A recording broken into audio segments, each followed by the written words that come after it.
King of the Golden Mountain summary. Promise to the mannequin. There was once a rich merchant who filled 2 ships with his wealth to transport them across the sea. The merchant had a son and a daughter who were both toddlers, but the ship sank and he was left with only a field. While walking in that field, he encountered a black mannequin dwarf who promised to make him rich if he gave the mannequin, after 12 years, the first object that touched the merchant's leg when he went home.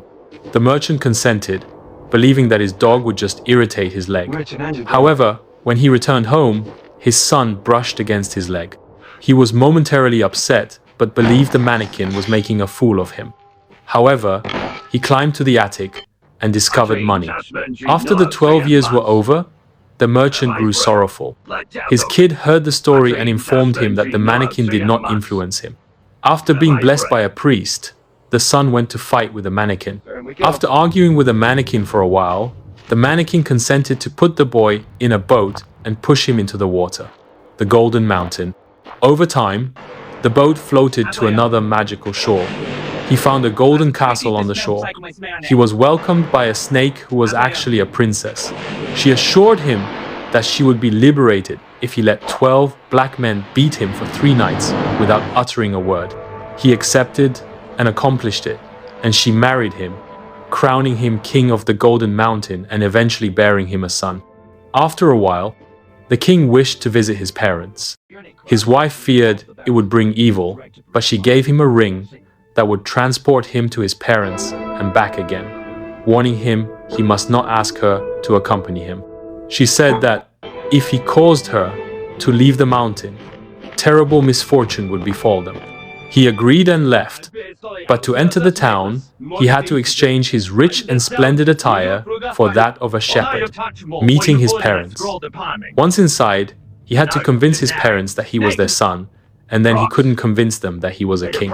Frustrated, he wished his wife and children were with him. However, his wife was upset that he broke his promise to her. When he fell asleep, his wife seized the ring and wished herself and their kid back to the Golden Mountain. Tales of deceit. Unable to return to his castle, the king traveled until he came across 3 giants arguing over their inheritance.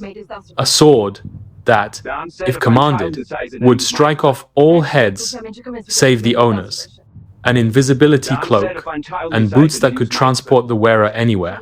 They wanted him to settle their disagreement. He said that he had to test the items first and escape with them to the Golden Mountain, deceiving the giants. At the castle, his wife was preparing to marry another man. However, she was unable to enjoy any of the food or wine during the meal because he would whisk them away and devour them invisibly using the cloak.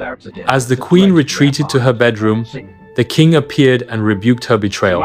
Picture of the father and son arguing with the mannequin. King of the Golden Mountain moral.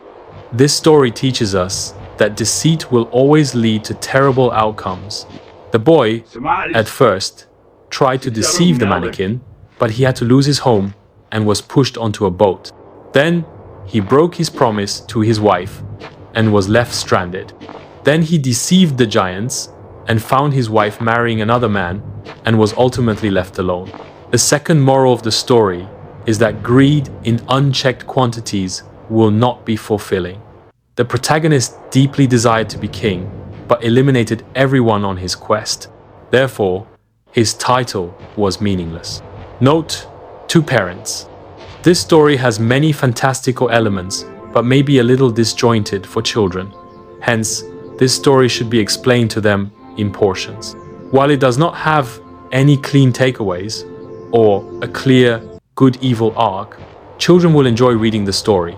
Parents should emphasize the morality of each action instead of asking children to find a unified moral. Hi friends!